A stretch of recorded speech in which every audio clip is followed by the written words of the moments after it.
Belarus, Vladimir Putin's favorite puppet government, is currently facing some severe problems. It is a multifaceted example of dictators destroying themselves in their quest to hold on to power. We see these ironies where the very resources that once made these empires strong, or at least gave them a source of revenue and income, is now really becoming their Achilles heel. Another vestige of the Russian Empire and Russian influence in the world that Russia could potentially lose.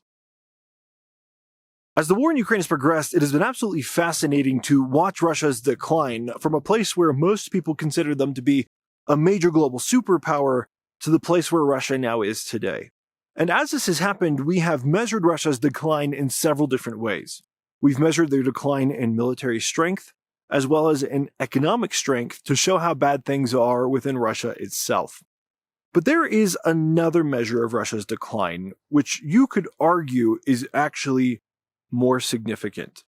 And that measure of Russia's decline is how much they are losing power outside of their own borders, and how much they are losing their influence outside of their own borders. Because ultimately, when it comes to the purpose of a strong military and a strong economy to some degree, the purpose of those things is to be able to expand your influence across the globe, build up a global trade empire, and using that to benefit your people at home. And one thing that is becoming increasingly clear is that Russia's ability to exert and enforce power outside of their own borders has declined from being somewhat strong, at least on the surface, to now being non-existent. We've seen this in several major ways that have already come to completion. We saw, for example, the collapse of the al-Assad regime in Syria, a regime that Russia had worked very hard to prop up and even militarily intervened to make sure that this regime stayed in power. But because Russia was so engulfed in their war against Ukraine, when new revolutionary movements, or rather the same revolutionary movements, picked up again in Syria, Russia couldn't do anything to protect that regime, and it collapsed and it crumbled very quickly. We saw another example of fading Russian power in the case of Iran, where Iran was attacked by Israel, and while it's a geopolitically contentious event and a lot of people have different opinions on the whole thing, what is clear is that a major reason that Iran was forced to capitulate as quickly as they did was because they reached out to Russia for help, and Russia basically said, "We are too busy with our own thing, we cannot help you." These are two major areas in this sphere of the world, the Middle East, where Russia has really lost a lot of their historical power and control. And we see similar things happening in Africa, for example, all over the place, where in small conflicts, a lot of African militaries are picking up on the tactics of the Ukrainian military to fight against Russian-backed military groups, particularly those that are being trained by the Wagner Group, who also participated in action in Ukraine. And so we see Russia's empire deteriorating all over the place. It's also deteriorating in their ability to have a relationship with big countries like China and India, because even if they want to have a relationship with Russia, they demand more and more concessions from them.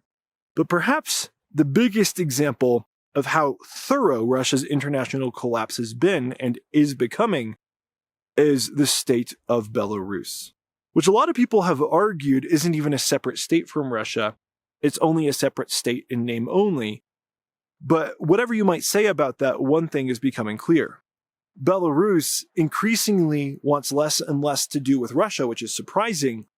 And also Belarus is increasingly being punished economically for the relationship that they do have with Russia. So badly that we could actually see regime change coming to Belarus as a result of the things that we're now seeing. It is the season of looking for fresh gift ideas, and also the perfect season to buy a gift for yourself. Which is why I'm excited to have one of my favorite sponsors and one of my viewers' favorite sponsors back making today's episode possible, Exter. Exter has quickly become one of my favorite brands, and it's not just because they sponsor me. Seriously, I use their stuff every single day, and so do all the guys in my local family. I especially love Exter's wallets, and I didn't even know we needed to reimagine something as simple as the wallet until I discovered Exter. The wallets have a spot for absolutely everything you need, and they also have a super satisfying click mechanism that makes it easy to access all your cards. But what makes the wallets really special is how they pair with Extra's brilliant accessories that fit in the wallet just like a credit card to multiply its utility. There's the GPS Finder cards, which let you locate and ping your wallet if you ever lose it. And then there's also this tool card where I can measure, cut, open a bottle, open boxes, and so much more. It even has several different sizes of wrenches. Extra also covers travel. They have some of the coolest car keychains I've seen, which also work really well with their GPS Finder tags that you can also attach to your luggage so it never gets lost. And speaking of luggage, one of my personal favorites from Extra is their travel compression bag that can fit up to 15 or more articles of clothing and compress them to the point that I have 60% more space in my suitcase. There's a lot to browse, and right now, Extra is having their fall sale where they have up to 35% off site-wide. And on top of that, you can get an additional 10% off by using the code Paul Warburg. That is a very heavy combined discount, so go take a look and pick up some gear to match the stuff that I personally carry every single day.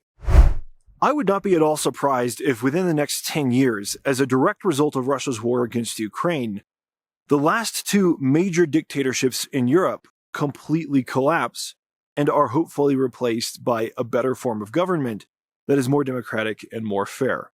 And those two countries are Russia, but also Belarus, a situation that not a lot of people have heard about, but that has really been reaching the headlines lately. Because Belarus, Vladimir Putin's favorite puppet government, is currently facing some severe problems. And the problems are so bad that I would speculate, and I think I would have much more of a chance of being right than wrong, that Belarus's government will actually collapse and democracy will be reformed within Belarus at some point in the near future, probably as soon as their current dictator, Lukashenko, is out of the picture. The reason I say all of this is because things have really gone from bad to worse for Belarus, and every time I look at Belarus, I realize more and more how desperate this country really is. Currently, their situation has been summed up by many people in this way. Belarus, who is known as the major potato exporter of Europe, is currently facing massive potato shortages. Very similar to how Russia, who used to be known as one of the world's preeminent oil and gas exporters, is currently facing gasoline shortages. To sum up very quickly what is happening in Belarus right now, their economy is crumbling very, very quickly as a direct result of Russia's war against Ukraine. And it's crumbling so thoroughly that Belarus, which used to be considered the potato basket of Europe, is now running low on potatoes, and their entire economy is suffering because they've become so intertwined with Russia's economy throughout the war. It's very similar, but for different reasons, to how Russia, who used to be considered a major oil and gas exporter, now does not even have enough gasoline for its own domestic purposes. And we see these ironies where the very resources that once made these empires strong, or at least gave them a source of revenue and income, is now really becoming their Achilles heel. Now, in the case of Belarus, the reason I think these developments are so significant is because Belarus is one of those countries that is a dictatorship that I think actually has a good chance of becoming a democracy once their current dictator perishes. And their current dictator, Lukashenko, is in his 70s, and that is something that could theoretically happen at any time. And the reason I think this is for several reasons. I think it could happen to any dictatorship. I think it could even happen to Russia. But the reason it seems more likely in Belarus is because Belarus has a rather small military, and they have rather small special services as compared to, for example, Russia. Belarus is also a country that has been trying to move more towards democracy, where the government has had to work a little bit harder to actually stay in power. And there's the very famous example of the most recent election where there was a very strong opposition opponent that a lot of people believe actually won the election, even though the president right now of Belarus, the dictator Lukashenko, claimed victory by an 80% vote. A lot of people still say that he actually lost that election, and that seems very plausible that Lukashenko, for example, is less popular in Belarus than Vladimir Putin is in Russia. Because when you look at the relative values of the rigging of polls, when you have a dictator like Lukashenko, who's only bold enough to rig the polls to say he won with 80% of the votes, whereas Vladimir Putin, when he says he wins, he'll often have dramatic numbers saying like 99% of people voted for his positions in referendums. You see the relative confidence where, for example, if you had around half of the people or more than half who actually supported you, you might be confident enough to say, well, 99% of the people support me. Whereas Lukashenko knows that it's a much smaller proportion of the people who actually support him. And so in order for anybody to find it believable that these elections were real, he has to provide a smaller number and he has to say, I only won 80% of the vote. All these factors combined, I don't think Belarus would tolerate another dictatorship if Lukashenko were to fall out of power. He is experienced, he knows how to keep control of the country, but if he were to fall out, I think Belarus could switch over to democracy. And what we're seeing now with this economic crisis in Belarus that's been created as a result of the war in Ukraine is a lot of average everyday people are now starting to realize the real cost of this dictatorship in ways that maybe they never had before. Maybe before they were frustrated about the abuses of their rights, but they hadn't seen economic conditions this bad. And now more and more people are going to actually have an incentive to move towards freedom in Belarus in the future, peeling this country potentially completely away from Russian influence. Another satellite state lost to Russia, another vestige of the Russian Empire and Russian influence in the world that Russia could potentially lose. This then becomes important because it shows us just another example of whether or not Vladimir Putin remains in power and whether or not Vladimir Putin is replaced by somebody who is just as despotic as he is and who is just as willing to cause wars as he was. Russia is still losing power with each passing year of the war in very significant ways, which means that for my children and my children's children, Russia will not be able to do as much harm to those generations as they have done to this generation. Now, all of this in mind, let's dive into the actual situation of what's going on within Belarus, because I actually find it to be rather fascinating. It is a multifaceted example of dictators destroying themselves in their quest to hold on to power. In one sense, it is an example of yet another area where Vladimir Putin ended up, by his invasion of Ukraine, creating the exact geopolitical situations that he at least said he was trying to avoid and that he probably really was trying to avoid. And yet on the side of Belarus, when we look at Lukashenko, another dictator, we also see how his partnership with Russia has created the very situation within his own country that he was also trying to avoid. Proof that dictatorships and command economies, while they might sound good on paper, never last very long, and there's a really good reason that what dictators build typically doesn't outlast them. So when we go back to Belarus and Russia and their relationship at the very beginning of Russia's full-scale invasion of Ukraine, Belarus and Russia were, of course, very closely tied at the hip.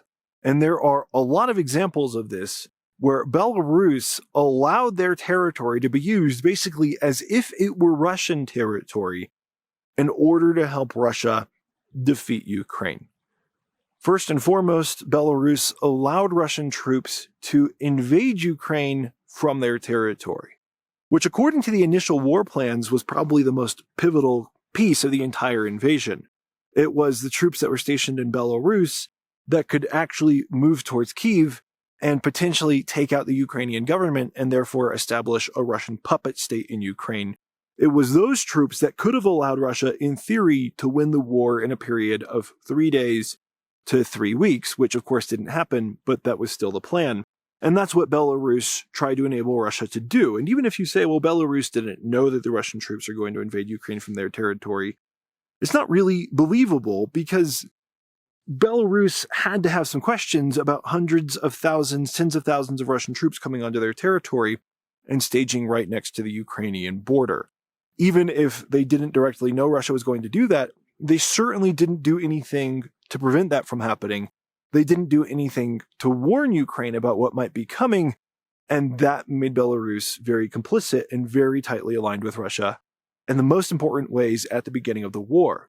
Belarus also allowed Russia to station nuclear missiles on their territory when the war wasn't going as planned, basically to try to threaten Europe in a show of nuclear force, which was rather pointless. I mean, Russia could fire nukes at Europe from their own territory, but putting them in Belarus made big headlines, and it made a lot of politicians who, frankly, were ignorant, terrified that Russia might actually be serious about using nuclear weapons, and Belarus was therefore complicit in the Russian propaganda efforts that prevented Europe and the United States from sending Ukraine sufficient weapons and ammunition in a timely manner. And on top of that, Belarus has always given Russia international cover fire. They have acted as somebody who always speaks out on Russia's side throughout the war, and that has been the role they've played. So early on, it's very clear that the dictator of Belarus thought there was something to be gained by assisting Russia with their invasion of Ukraine, or at the very least, thought there was something very significant to be lost by trying to push back against that. However, at this point in the war, things have started to change in a lot of major ways. As Russia's war against Ukraine has progressed, Belarus has shown increasing signs of having cold feet. And we've seen this in a number of different ways, where early on, Belarus was actually kind of talking about a ceasefire at a point in the war where Russia seemed to be on the back foot. And I made a video about that on my original YouTube channel, not even this one, that's how long ago this was, talking about how Belarus really wanted Russia to end the war as quickly as possible because they were realizing it was becoming very, very bad news for them.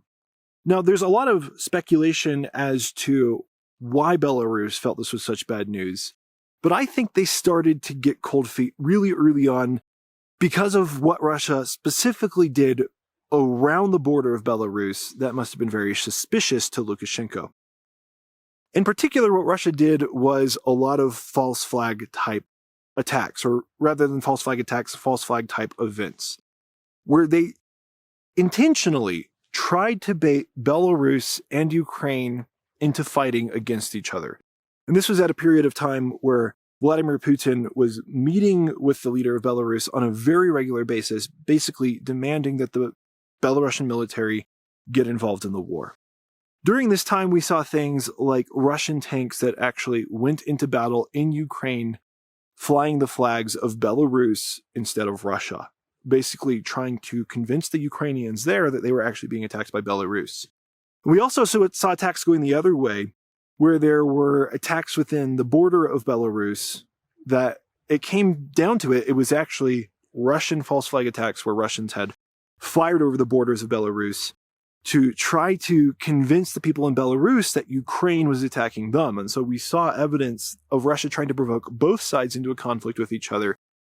And again, that is something that I did a full video on, a very thorough video on my initial channel because it was so long ago. Now, as if all of that wasn't suspicious enough on its own, around this same time, there came reports in Western media about a leaked Kremlin document that described Vladimir Putin and the Kremlin's plans for Belarus.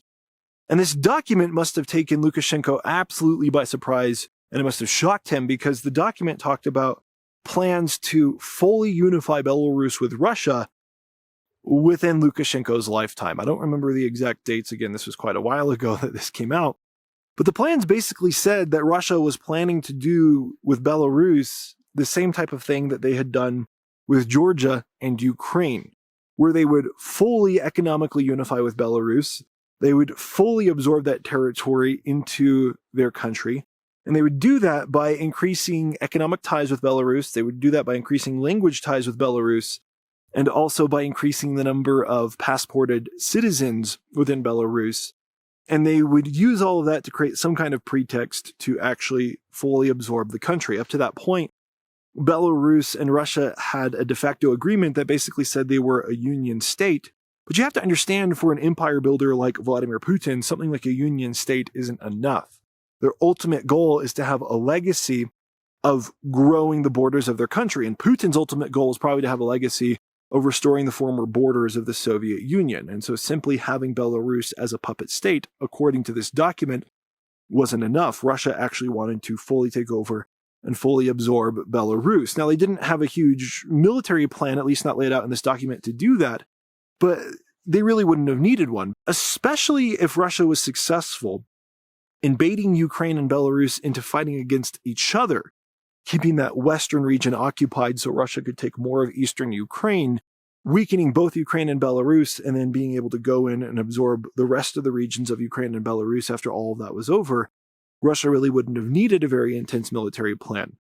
And so as Vladimir Putin was trying to pressure Lukashenko into getting the Belarus military involved in the war against Ukraine, Lukashenko started acting very odd and he started resisting this, and it never ultimately happened. He was ultimately successful in saying no to Vladimir Putin, but I think that was because Russia started getting defeated so quickly, so badly with Ukraine's counteroffensives that Vladimir Putin didn't really have a way to put any further pressure on Lukashenko because he needed to focus all of his resources on Ukraine now. The plan didn't work. But it does show how Vladimir Putin is thinking about Belarus and how that really backfired. Another option here is that Vladimir Putin wanted to continue his war of conquest across Europe after he finished with Ukraine, again, which he thought would be done very quickly. And that as he did this, he wanted to use Belarus as a staging ground for all of this in addition to Ukraine.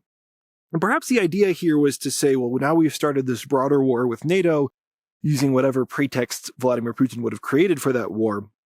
And since Belarus may not have had a military at that time, if they had in fact engaged in war against Ukraine, Vladimir Putin would have very easily been able to say to Belarus, hey, look, you don't have a military, you can't protect yourself, don't worry, we'll protect you. And they could have used that whole sort of thing as a way to take the Union state from a Union state to Belarus actually just becoming part of Russia proper. Very well, that could have been the plan, but again, in either case, the plan backfired. Now here we are, many years later. Russia did not succeed in their war against Ukraine, and Russia is losing Belarus in multiple different ways, potentially.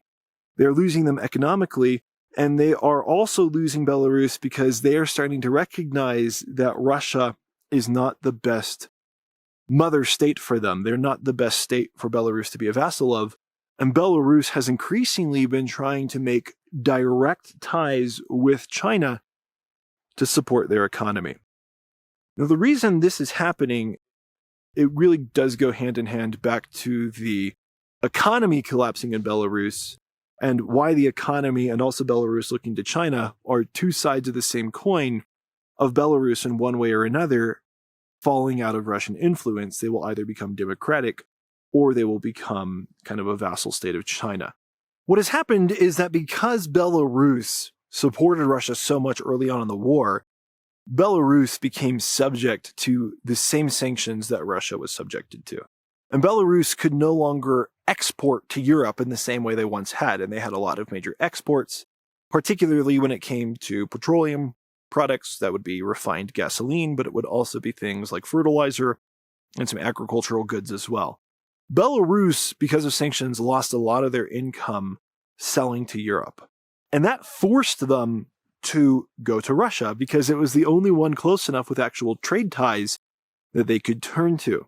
And this might be why Lukashenko has not moved away from Russia, despite those things I mentioned earlier, where it was very clear that Vladimir Putin was kind of making a move to undermine Lukashenko's power within his own country and potentially replace him. Lukashenko was caught between a rock and a hard place. On one hand, he had the risk of Vladimir Putin undermining him. On the other hand, there was immediate economic collapse facing Belarus if they didn't turn to Russia. And so Belarus turned to Russia for trade ties, and that actually did help Belarus stabilize to a large degree, and it prevented the immediate collapse. But it also caused this relationship where Belarus's economy is now essentially one and the same as Russia's economy. What happens to the Russian economy happens to Belarus. In Belarus, it is just to a slightly lesser degree. So if there is high inflation in Russia, Belarus will have the same high inflation. It will just be maybe a tad bit lower than Russia's is because they're not directly in the Russian economy, but they are directly tied to the Russian economy. This has caused all the economic problems that we talk about with Russia to afflict Belarus as well. The problem for Belarus, though, is that compared to Russia, they're a much smaller country. They have much less resources to pull from, much less things they can do to remedy and postpone their own economic decline. And that's part of why they started to look to other countries like China directly instead of Russia, because they recognize that Russia cannot support them fully. Another problem that Belarus faces is that when compared to Russia, they are much more of a direct dictatorship. Now, both countries are dictatorships, don't get me wrong, but Belarus has a lot of things happen in the economy that are a direct decree of Lukashenko, their dictator. And so people can directly tie the bad outcomes to Lukashenko, their dictator.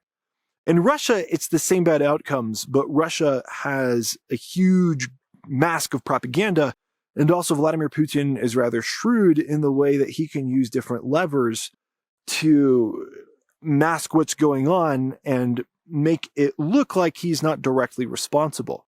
So in the case of Lukashenko, for example, to try to remedy the inflation in Belarus, Lukashenko has decreed direct price controls, where he will say, for example, on potatoes, you cannot sell potatoes above a certain price because the prices are getting out of control. The problem is that people are selling them at a certain price for a reason, because that's the price they have to sell them at to be profitable. And so instead of selling them at a lower price where they lose money, a lot of the people just choose to stop planting potatoes. And that is what is causing the Belarus economy to really crumble. People have no incentives to produce, and so they're just not producing anything of value anymore. In Russia, you'll have a lot of the same things, but people won't directly point to Vladimir Putin in a statement that he's made about the need to control the prices. They will control the prices indirectly by subsidizing companies so that those companies can offer a lower price in the grocery store shelves, for example, where that cost is actually in reality rising. It's just rising in the form of inflation and an effect on people's pocketbooks rather than the prices that they actually see in front of them. And the vast majority of Russians aren't sophisticated enough to make the connection between that and what Vladimir Putin is doing. And this is why I say Belarus seems a little bit more likely to actually become a democracy than Russia is, because the consequences of the dictatorship in Belarus are a lot more up in people's faces, and it's a lot easier for people to connect the dots. So however we slice it, Belarus is another example of how Russia, with their war in Ukraine, was trying to gain increased control over a certain area, increased power in a certain area of the international community, and it actually ended up backfiring, and that power is currently moving away from Russia rather than towards Russia, especially when you try to kind of forecast forward and measure things over the long term, rather than just what's happening in the current news cycle, or what's going to happen this week, this month, or even this year, or maybe even this decade. When we look into the far future, I think there's a very good shot that we will see Belarus become a democracy, maybe even Russia too. And that will be because these two dictators, Putin and Lukashenko, desperately wanted to hold on to their power, but the very mechanisms that they used to do that ultimately led to their demise. It's something that has happened all throughout history. There is a certain poetic irony to history, and that's probably what we're witnessing today. With that in mind, if you've been watching this channel for a while and you get value out of it, if you got value out of this video, please do support the channel by liking this video and subscribing to the channel. It's completely free, it just takes a second, and it helps me out a lot. And if you want to support the channel even more, there are a number of links in the description by which you can do so. Consider becoming a patron or a YouTube channel member. That helps me out a lot by giving me the consistent income I need to focus consistent effort on these videos. Thank you so much to all of my patrons, all my YouTube channel members, and everybody who supports me in the myriad of ways that you all support me. You guys make what I do possible, and I can't thank you enough. With that in mind, I'll see you guys on the next video.